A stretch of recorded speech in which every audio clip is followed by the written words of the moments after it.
is no dick. C'est quelle langue ça? Hébraison. Hein? Vas-y, c'est quoi le... Hébraison. Ça veut dire quoi? En breton. Ah oui, tu parles breton. Hébraison. Hébraison. C'est vrai que je m'adresse à monsieur Alan Kochevelou. Oui. C'est Alan Stivell. Quand je dis parle breton, bien sûr. Tu rêves en breton? Tu penses en breton? Oui, ça m'arrive de rêver en breton, mais il ne faut pas oublier que c'est quand même, d'une part, c'est pas ma langue maternelle quand même, hein, j'ai appris après, et ensuite, je suis malheureusement pas immergé dans la langue bretonne. Il faut quand même, des fois, se lever même tôt pour entendre parler breton. Et tu ne dors pas avec ta harpe celtique avec toi? Je dors pas avec ma harpe. Non, je dors pas avec ma harpe. mais tu rêves? Je rêve avec ma harpe par contre. Ouais. C'est vrai qu'au moins les musiques viennent comme ça, dans une espèce de rêverie. Comment ça arrive?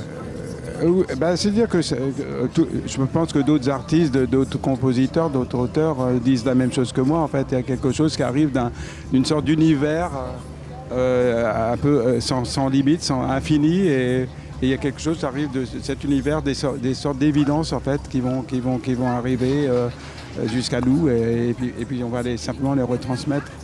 C'est incroyable ici, regarde, on est à La Rochelle, c'est les Francopholies. Oui. Retrouver les Francopholies, retrouver le port de La Rochelle, c'est presque être à la maison, Alan. Oui, parce que du coup, on passe à la mer et on y est tout de suite, quoi. On est tout de suite en Bretagne, c'est la porte à côté, quoi. La musique, elle vient de là, elle vient de cette mer, elle vient de ces marins, elle vient du Pays de Galles, elle vient de l'Irlande. Oui, évidemment que la Bretagne, elle est noyée par la mer, et cette mer, c'est quelque chose qui...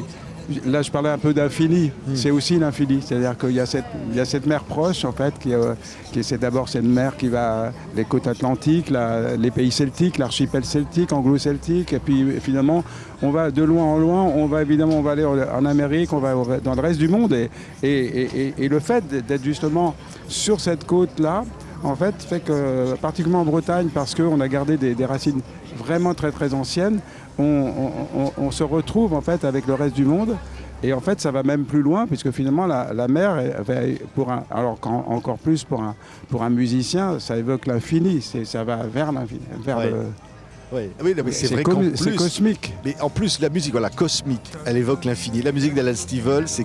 Voilà. Non, mais c'est vrai. Là, c'est un peu poussé, on s'envole quelque part, comme ça. Mais en tout cas, je suis inspiré par ça, en tout cas. On a un extrait du concert, Alan Stivell, ici, aux Francopholies, comme ça. Regardez, c'est absolument magique. Regardez, Alan Stivell.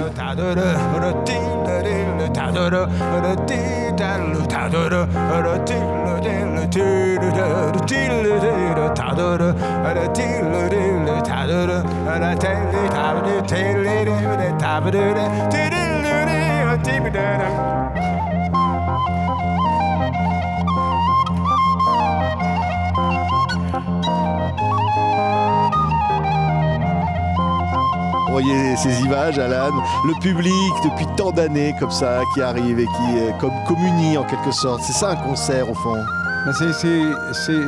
Pour moi, c'est quelque chose de formidable, quoi. Cette amitié qui est montrée par les gens avant même d'ouvrir la bouche, soit sur scène, avant même de toucher une corde. Parce que je fais partie des gens qui sont quand même anxieux, qui sont, même si j'ai un fond très optimiste, j'ai toujours cette anxiété, ce stress quand même, hein, et ce questionnement qui est toujours là, parce que tout artiste en fait n'est jamais totalement sûr de lui-même, quoi.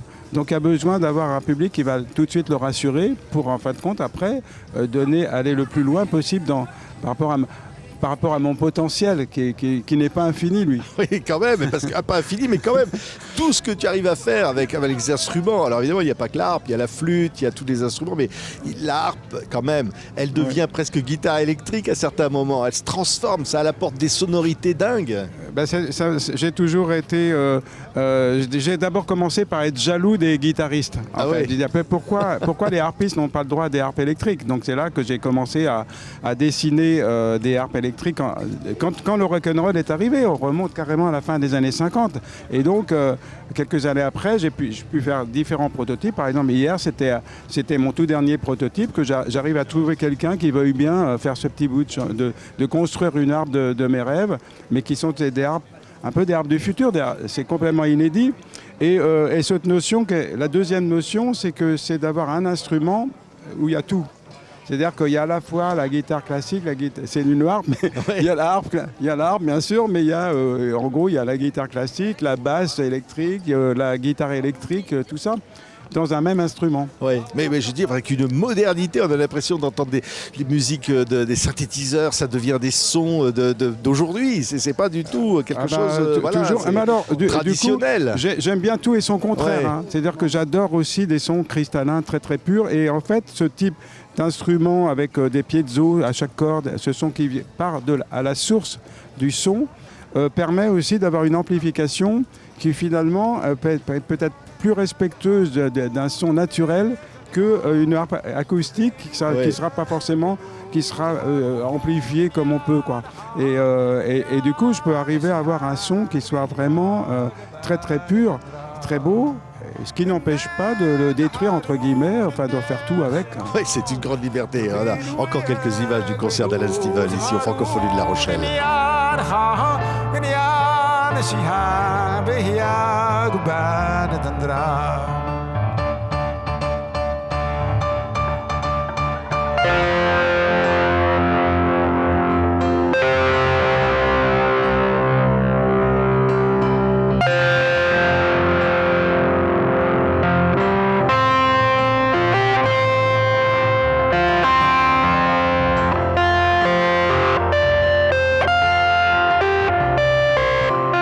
On se rappelle les débuts, Alan Stivell, renaissance de la harpe celtique. Quel souvenir! Quel souvenir! Ben oui, c'est-à-dire qu'il y a cette idée de réinstaller la harpe celtique, c'était quelque chose un rêve totalement utopique qu'on a pu réaliser avec mon papa, en fait, dès la fin des années 50, parce que quand je disais tout à l'heure, je parlais au moment de l'arrivée du rock'n'roll, nous on vient de réinstaller l'harpe celtique en Bretagne. Et ensuite, finalement, ma carrière, entre guillemets, quand elle a pu démarrer au milieu des années 60, et c'est d'ailleurs assez fulgurant. J'ai une chance pas possible, quoi, puisque je démarre en 66, en 67, j'ai déjà mon contrat dans la poche. Oui.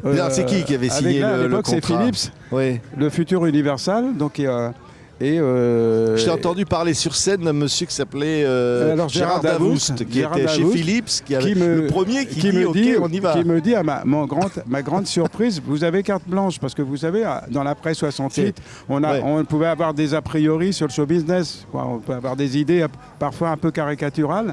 Tu sais quoi, Alan, il est là.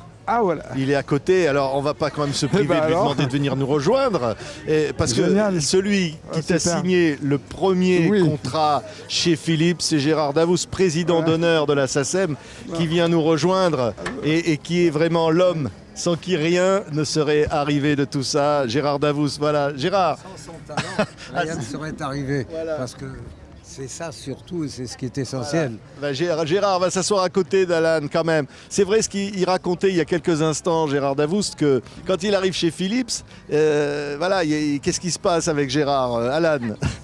Il y avait un malentendu, parce que tu avais demandé rendez-vous et tu étais pas content parce que tu étais avec un directeur artistique qui n'avait pas compris ce que tu faisais. Oui. Et je t'ai dit, mais qu'est-ce que vous voulez faire? Et là, c'était ma grande surprise, quoi.